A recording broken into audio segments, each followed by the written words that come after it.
Olá para todos, a paz de Senhor Jesus. Hoje nós vamos abordar aqui um pouco sobre a carta escrita à igreja de Pérgamo, fazer de uma forma um pouco diferente, pois vou discorrer segundo a ordem dos versos que aparecem descritos nessa carta, né? Então, vamos lá. E ao anjo da igreja que está em Pérgamo escreve: isso diz aquele que tem a espada aguda de 2 fios. Então vamos ver o significado de Pérgamo, situação geográfica, o que o Senhor quis dizer com o que tem a espada aguda de 2 fios. Eu conheço as tuas obras e onde habitas, onde está o trono de Satanás. O que era para o Senhor o trono de Satanás? Satanás é adversário, opositor. Quem era o adversário, o opositor principal dos cristãos naqueles dias? E retens o meu nome e não negaste a minha fé, ainda nos dias de Antipas. Quem foi Antipas? A fiel testemunha, o qual foi morto dentre vós, onde Satanás habita. Mas algumas poucas coisas tenho contra ti, porque tens lá os que seguem a doutrina de Balaão, o qual ensinava Balaque a lançar tropeços diante dos filhos de Israel, para que comessem dos sacrifícios da idolatria e fornicassem. Neste verso 14 em especial, eu vou passar de uma forma bem rápida, porque já tem um vídeo gravado no canal sobre a doutrina dos Nicolaitas e dos Balaonitas. Verso 15. Assim tens também os que seguem a doutrina de Nicolaíta, o que eu odeio. Mesma coisa, né? Tem o vídeo lá. Arrepende-te, pois, quando não em breve virei a ti, e contra eles batalharei com a espada de minha boca, contra os que seguem a doutrina de Balaão e de Nicolau. Quem tem ouvidos, ouça o que o Espírito diz à igreja. Ao que vencer, vamos ver aqui à frente sobre o verbo vencer, né, a deusa da vitória, em contrapartida, né, com aquele que é o Senhor da vitória, que é Cristo. Darei a comer do maná escondido. Vamos falar um pouquinho sobre o maná escondido, sobre as tradições também, sobre o que era a pedra branca e um novo nome escrito nela. Então, as 7 cartas às 7 igrejas, o que vês escreve num livro e envia 7 igrejas que estão na Ásia. Esta cronologia aqui, eu que coloquei, tá? Então vocês vão encontrar de formas diferentes. Aqui é uma sugestão minha. Eu coloquei aqui Pérgamo 313 a 476, que é a igreja imperial, né?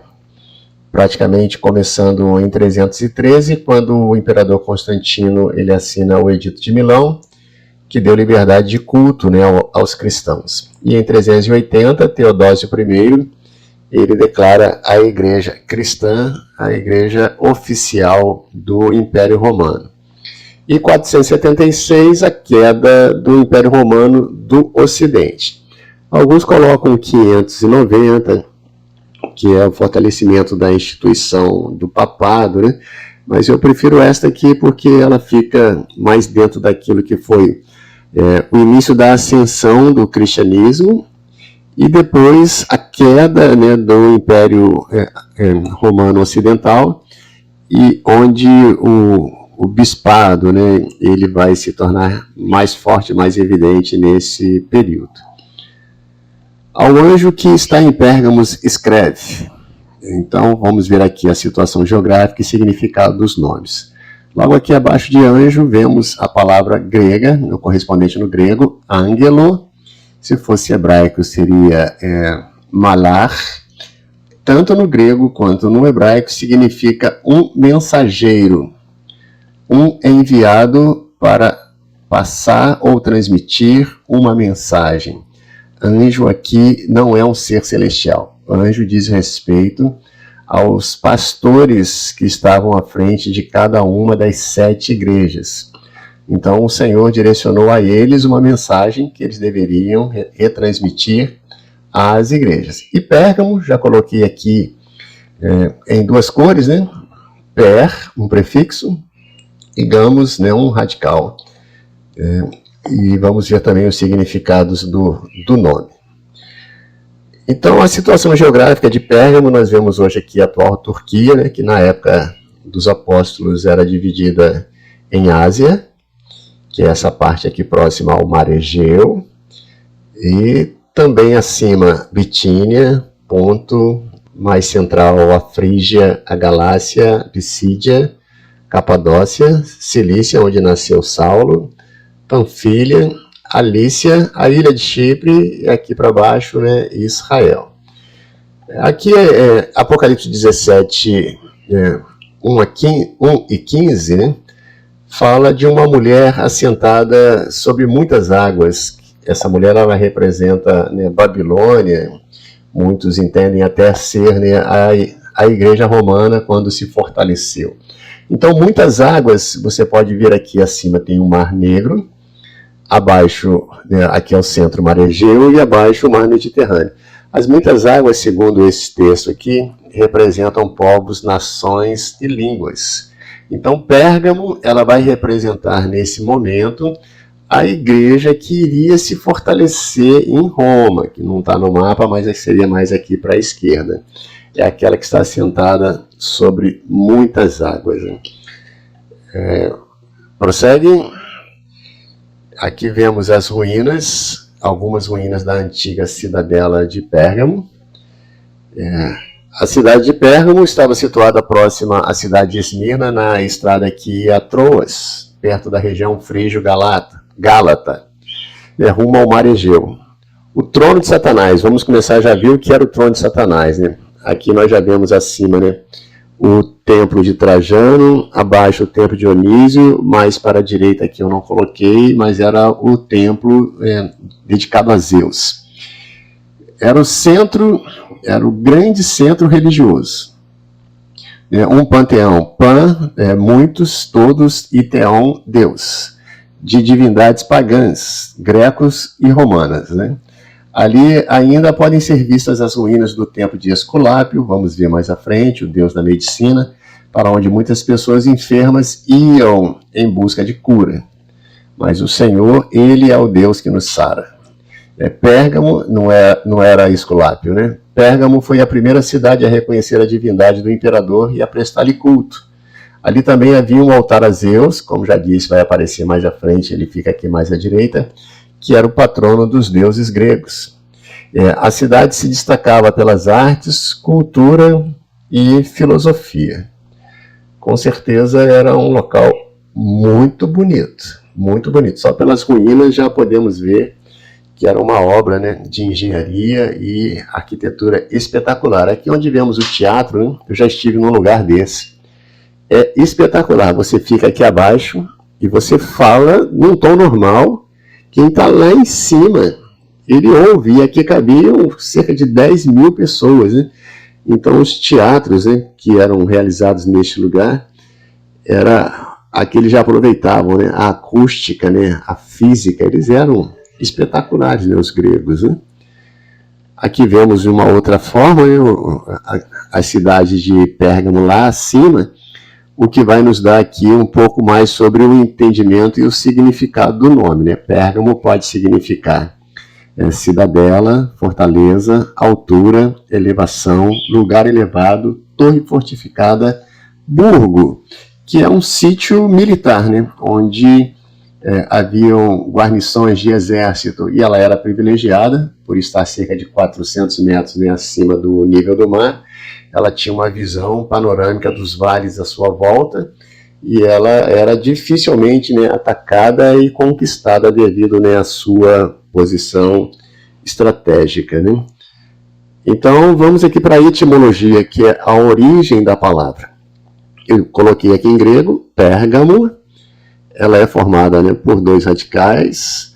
O primeiro, per, é uma preposição latina que significa através de.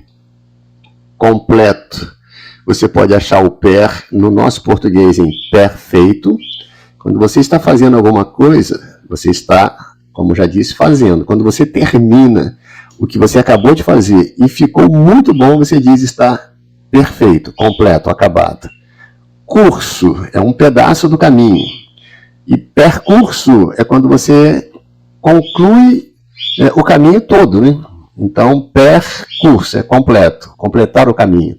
Perfurar, pega uma broca e começa a furar uma madeira, né? Quando ela sai do outro lado, você perfurou. No início você só está furando. Quando sai do outro lado, perfurar. Perseguir, quando você está seguindo alguma coisa. Até alcançar, quando você alcança, perseguiu, completou. Tem a noção de estar completo, pronto, feito, concluído. E gamo, que é a segunda parte, significa casamentos, bodas. Tem uma variação também da palavra grega pyrgos, que significa torre, estrutura fortificada. Então, pergamos pode ser através de um casamento completo, um casamento que foi fortificado, fortalecido. E a interpretação da palavra, ou do termo, nós costumamos interpretar por casamento pervertido. Por quê? Porque a igreja já tinha um noivo, que era Cristo. Ela não podia nunca se aliar. Eu digo que ela noivou com Constantino, que deu liberdade de culto em 313, quando ele assina o Edito de Milão, o Mediolano, o Edito da Tolerância. E aqui diz a história, que está escrita em latim, in hoc signo vinces. Aqui tem também um desenho do que ele diz ter visto no céu, uma visão de uma cruz. À esquerda está o alfa e à direita o ômega. E ele estava indo para uma batalha, e ele, quando vence a batalha, diz que manda colocar também nos escudos dos seus soldados, hein? E quando ele vence essa batalha, ele dedica a vitória ao Senhor que foi morto na cruz, Cristo. Aqui na realidade nós temos duas letras gregas, que elas são praticamente aqui a definição do nome Christos, Christos. Então ele coloca isso na cruz, nos escudos. Ele vence a batalha e ele começa a se declarar cristão. Bem que dizem que ele só se batizou um dia antes da sua morte, e também um dia antes da sua morte ele estava prestando culto à divindade do sol. Então ela fica noiva com Constantino, e ela casa no período de Teodósio. Teodósio foi o que tornou a igreja cristã a única e verdadeira igreja imperial. Isso só se deu em 380 depois de Cristo. Esse casamento, então, ele é considerado um casamento completo, um casamento pervertido. Veremos também a correlação com o grão de mostarda, a parábola que está em Mateus 13, 31, 32. Aqui também veremos a correlação desse casamento que levou à Babilônia, não a Babilônia capital da Caldeia, da antiga Babilônia que ficava na Mesopotâmia, entre os rios Tigres e Eufrates, mas aqui Babilônia é uma referência à igreja que depois teria a sua sede principal em Roma. E Daniel vai comparar também, como no grão de mostarda cresceu, se tornou uma grande árvore. Daniel também vai mostrar que Babilônia ela cresceu, se tornou uma grande árvore, onde toda sorte de animais estavam abaixo da sua sombra e acima as aves do céu. Então esta grande árvore ela representa a Babilônia, que é o resultado deste casamento pervertido. Algumas aplicações históricas e proféticas. Por que o Senhor Jesus se apresenta como aquele que tem a espada aguda de 2 fios? E por que ele diz que daria uma pedra branca e um novo nome? Esses dois textos têm relação. Vamos lá, vamos ver. Isso diz o que tem a espada aguda de 2 fios. Arrepende-te, pois, quando não virei a ti, e contra eles batalharei com a espada da minha boca. Quem tem ouvidos, ouça o que o Espírito diz às igrejas. Ao que vencer, darei eu a comer do maná escondido, e dali uma pedra branca, e na pedra um novo nome, o qual ninguém conhece, senão aquele que recebe. Aqui acima nós vemos uma espada usada pelos gladiadores, era chamada de gladies, E aqui está escrito Jesus, o Ius Gladys. O que era o Ius Gladys? O que tinha a ver isso com a espada aguda de 2 fios e com Pérgamo? Isso diz o que tem a espada aguda de 2 fios. Assim Jesus inicia, né? César, né, o imperador romano, ele concedeu à cidade de Pérgamo o que em justiça era chamado de Ius Gladys, que literalmente seria o direito da espada. Isto era uma prerrogativa de confirmar e executar a pena máxima, tá? Acho que está faltando uma crase ali, a pena máxima, qualquer opositor ao governo. Ele concedia a sua graça para absolver ou a sua justiça para condenar à morte. Pérgamo tinha ali, na realidade, era um escritório, onde as autoridades romanas e César também, quando estavam por aquela região, ali eles se assentavam, né, para julgar, né? Então, por ter o direito da espada, né, que é a alta justiça, Pérgamo era a mais poderosa das cidades, tanto no campo político quanto no campo espiritual, pagã, né? Havia ali uma estátua, né, uma escultura do imperador construída sobre um alto monte. Em destaque, no seu trono, estava assentado, né, Satanás. Satanás é o opositor, o inimigo de Cristo, que era César, que condenava à morte todos os que não seguissem a doutrina de Balaão, ou a doutrina dos nicolaítas, e que não declarasse César como um deus, eles eram executados, era o direito da espada. E Cristo vai dizer que aqueles que seguiam a doutrina de Balaão, dos nicolaítas, e que confessassem a César como Deus, e não Cristo, estes receberiam, né, o juízo, né, que viria através da espada do Senhor, né? Então, o Ius Gladys era o direito da espada, a alta justiça. Jesus diz assim, não é César que tem o direito da espada, não é César que é o executor da alta justiça. Quem tem o direito da espada, Cristo estava dizendo, sou eu. Quem tem a alta justiça e a executa para condenar e para absolver, sou eu, não era César. Por isso, Cristo ele já começa assim. Vocês nessa cidade que dizem ter o direito da espada, quem tem o direito da espada aqui, sou eu. E os que não se arrependerem, eu virei contra ti, e contra ti batalharei com a espada da minha boca, né? É pela palavra, né? Darei de comer do maná, né? Que está escrito também no mesmo verso, né? O maná, ele caía todos os dias pela manhã, durante a caminhada do povo no deserto. Ele era colhido e tinha que ser comido no mesmo dia. O que ficasse para o dia seguinte, estragava. Mas o Senhor orientou que fosse pego um vaso de ouro e fosse cheio do maná e fosse colocado dentro da arca. Ou seja, ele estava escondido dentro da arca. Ninguém podia olhar dentro da arca. Dentro da arca também foi colocada a vara de Arão que floresceu e as 2 tábuas da lei. Cristo, ele é o maná, ele é o pão vivo que desce dos céus. Então, para todos aqueles que vencerem, que rejeitarem, né, aquilo que eram as ofertas na cidade de Pérgamo, eles não comeriam daquilo que era o fruto ou o que era oferecido nos cultos idólatras, mas eles comeriam da revelação do maná escondido. E nós vamos comer também desse maná escondido. Daqui a pouco ele vai ser nos revelado. Já comemos todos os dias, né? O Senhor já nos revela todos os dias. Mas em breve será nos céus, né? A pedra branca ela tem 3 significados no mínimo, que nós podemos ver aqui. Ela era usada em tribunais, então o direito da espada, quando eles iam julgar, todo jurado tinha uma pedra branca e uma pedra preta nas mãos.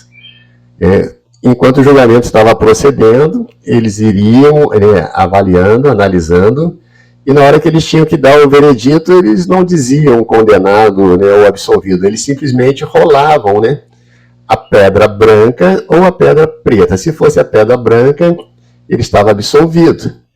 Se fosse a pedra preta, estava condenado. Mas Cristo nos diz que daria uma pedra branca, ou seja, nós estamos sendo absolvidos. E nela está sendo escrito um novo nome, o qual ninguém conhece. Então, as tradições aqui abaixo, né, os juristas a quem Roma concediam o ius gladius, né, o direito da espada, da alta justiça, podiam condenar ou absolver. Mas Cristo Jesus, ele é o verdadeiro juiz. O vencedor das provas atléticas, né, das antigas Olimpíadas, elas começaram em 776 a.C., na cidade de Olímpia, na Grécia. Então, eles também recebiam, né, uma coroa, que era essa coroa que está aqui acima, no meio, e também recebiam uma pedra branca, e nela estava escrito o nome do vencedor. Quem recebia essa pedra tinha algumas vantagens, né? Tinha isenções de impostos, e tinha uma terceira aplicação também, né? Está aqui abaixo, né? Era dado, né, aos convidados para uma festa de casamento. Se você era convidado antigamente para uma festa de casamento, você não recebia um convite em papel. Você recebia uma pedra branca e um nome escrito, que era o seu nome, que você apresentava na hora de entrar nas bodas. E o Senhor Jesus está nos dando, né, o convite para entrarmos nas bodas. Hein? Então, o vencedor dos Jogos Olímpicos, que teve início em 776, recebeu uma pedra branca, nela o seu nome escrito como símbolo da vitória, e eles passavam a ter um apoio vitalício, né? Viviam às custas do governo, ou seja, tipo uma Bolsa Atleta que hoje tem. Se a Bolsa Atleta aqui fosse tão boa quanto era antigamente, estava bom, né? E quem tem ouvidos, ouça, é o que o Espírito diz à igreja. Ao que vencer, aqui está Niconti, daria a comer do maná escondido e uma pedra branca. Aqui à direita vocês veem uma estátua da deusa Nike. Aqui está Nike Teatenikos. Nikes, que é Nike, a gente fala Nike, geralmente a gente fala Nike, é um vício, né? Que vem da palavra inglesa, né? Mas é Nike, que é a deusa da vitória, né? Tanto é que aquele tracinho, né, que tem na marca Nike, né, ele representa uma parte dessa coroa. Se você pegar dois, inverter, vai dar exatamente uma coroa. Né? Ele foi criado, né, a marca Nike foi criada por um técnico de atletismo. Ele treinava um atleta norte-americano chamado Steve Prefontaine, né, que foi campeão dos 5.000 metros, campeão americano. E, se não me engano, ele foi medalha de prata na Olimpíada de 1972. Steve Prefontaine, a marca Nike foi criada para ele. Então, a deusa da vitória, né, Nike, ela daria, né, a coroa. Mas Cristo é aquele que nos dá a coroa. Paulo diz, né, que aqueles que correm nos estádios, eles correm para receber uma coroa corruptível. Ele estava falando dessa coroa aqui. Mas nós corremos e nós lutamos, né, para recebermos uma coroa incorruptível, a qual Cristo, o justo juiz, ele nos dará naquele dia. Não somente a nós, mas a todos aqueles que amam, né, a sua vinda. Né?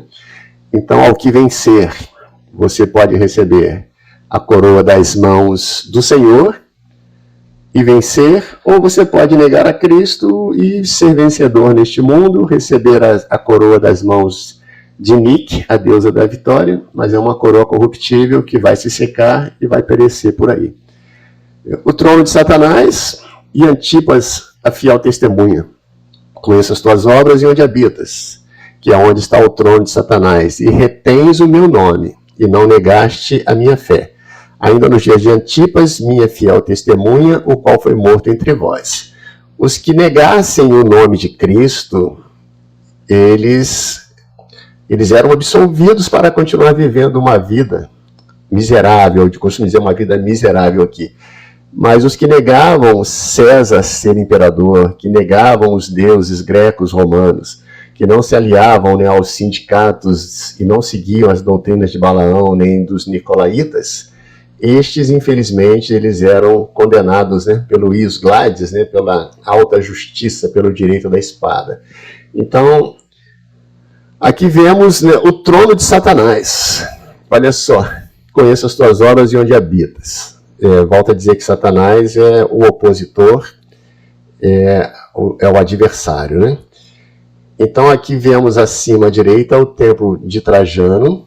Aqui tem uma estátua dele. Ele era adorado, era só você dizer, né, César é Senhor, e você era absolvido.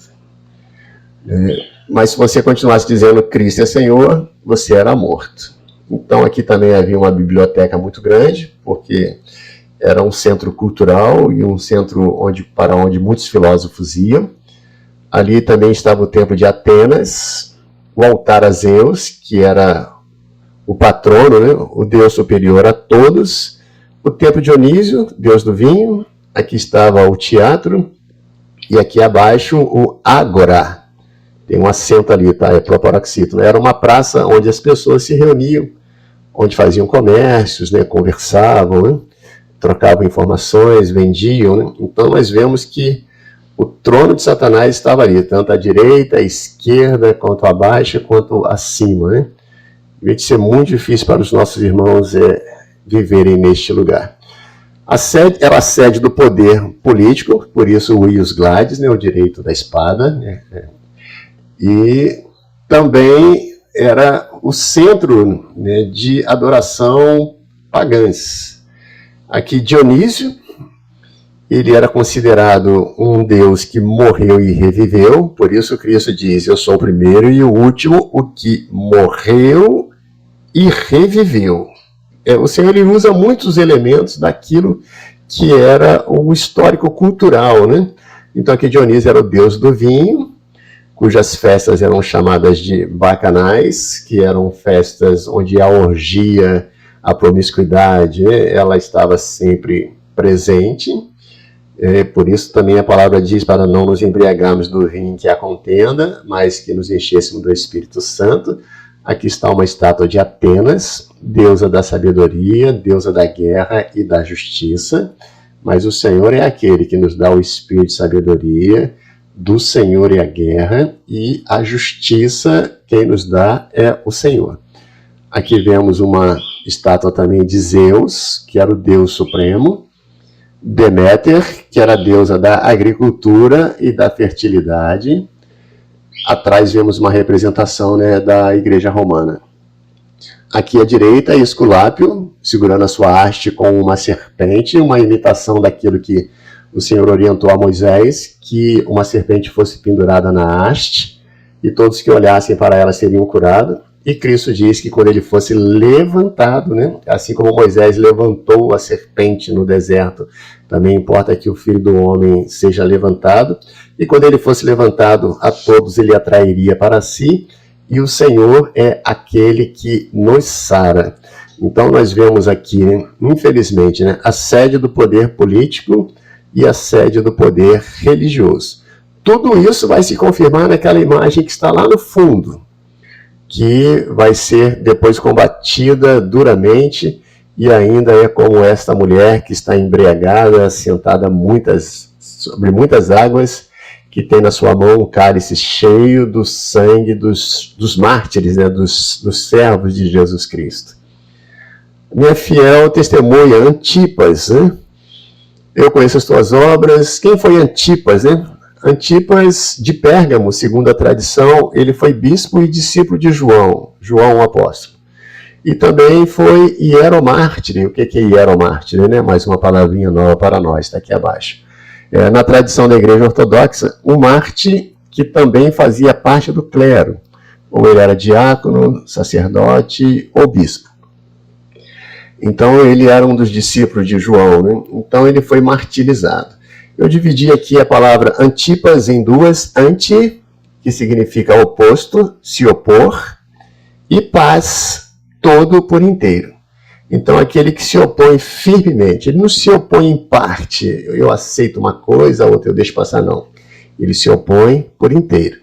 É assim que nós somos. E aqui do lado, né, à direita, você vê um boi debaixo aqui do fogo, né, e Antipas dentro. Segundo a tradição, ele foi morto, colocado dentro deste touro aí, chamado touro de Falares. Ele era de metal, a pessoa ela era colocada deitada ali dentro, ele era fechado, não é como está aqui à direita está aberto, que é uma representação, né? Mas ele era colocado aqui dentro, deitado, e ateava fogo embaixo, e ele ia cozinhando lá dentro. Que morte terrível deveria ser essa, né? Então, minha fiel testemunha, aquela que não negou o nome, ela não declarou ser César, né, Deus, ou Zeus, ou Atenas, ou Esculápio, ou Dionísio, não seguiu a doutrina dos nicolaítas, nem de Balaão, mesmo sabendo que teria uma morte terrível. Então, minha fiel testemunha, aquele que reteve, ele segurou firmemente o nome de Cristo, foi morto, mas o seu nome está escrito, né, no livro da vida, com certeza, né?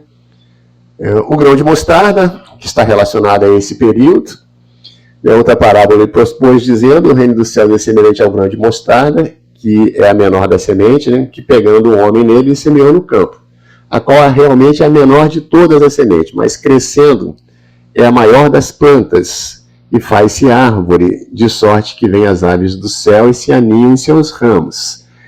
Essa mostarda não é a mostarda que nós usamos aqui na nossa culinária ocidental. Tanto é que no texto ela se faz uma árvore. Nós vamos ver aqui uma mostarda daqui a pouco. Jesus diz que se a nossa fé ela fosse, se nós tivéssemos fé como um grão de mostarda, nós poderíamos dizer, né, a este monte passa daqui para colar, e há de passar, e nada vos será impossível. Outra vez ele diz em Lucas 17,6, se tivesseis fé como um grão de mostarda, diria a esta moreira, desarraia-te daqui e planta-te no mar, e ela vos obedeceria. Então vamos lá ver o que é a mostarda, né? Aqui a mostarda, isto. Aqui nós vemos um homem tamanho natural, é um homem com cerca de 1,70 m, e essas ramagens todas aqui, é um pé de mostarda que nasce lá na região do Oriente. Ela está representada naquilo que é o resultado da semente. Quando o Senhor ele fala da oração como o grão de mostarda, ele não está dizendo que a nossa oração ela tem que ser pequenininha. Ela tem que ter o mesmo poder que tem uma mostarda, que quando cai no chão, cresce e ocupa toda a terra, né? Então o resultado dela é visto, né? Então eu encontrei fazendo uma pesquisa, né, um livro chamado História Natural, que foi publicado por volta do ano 78 d.C. por um historiador e botânico chamado Plínio o Ancião ou Plínio o Velho. Ele descreve sobre a mostarda, né, sua semente germina e tem crescimento rápido, o que faz dela uma erva daninha, ou seja, onde ela caía, ela se reproduzia com muita rapidez, né? E com perigosas propriedades ocupacionais. Ela podia ser usada como remédio, mas também ela tinha, né, um sabor picante, e efeito como de fogo. Parecia então ser o que nós chamamos hoje de pimenta, né, o gosto, né? E que era extremamente benéfico, né, para a saúde. Mas, por outro lado, quando se semeia, é quase impossível conseguir que o lugar fique livre dela, pois ao cair, sua semente germina. E os pássaros também comiam, né? Os que faziam o ninho ali, eles comiam da sua semente e iam depois lançando, né? E iam replantando de forma natural esta árvore. E depois que ela cresceu, não tinha como tirar. Assim também foi o cristianismo, sabe? Quando ele caiu e acharam que estavam matando o cristianismo, ele começou a florescer em vários lugares. Para os romanos era uma erva daninha. Eu vou mostrar aqui uma correlação, na realidade são duas, né? Era como uma erva daninha, né? Que crescia rápido, alvoroçava todo mundo. Você pode achar isso lá em Atos 17,6, já chegaram até aqui, né?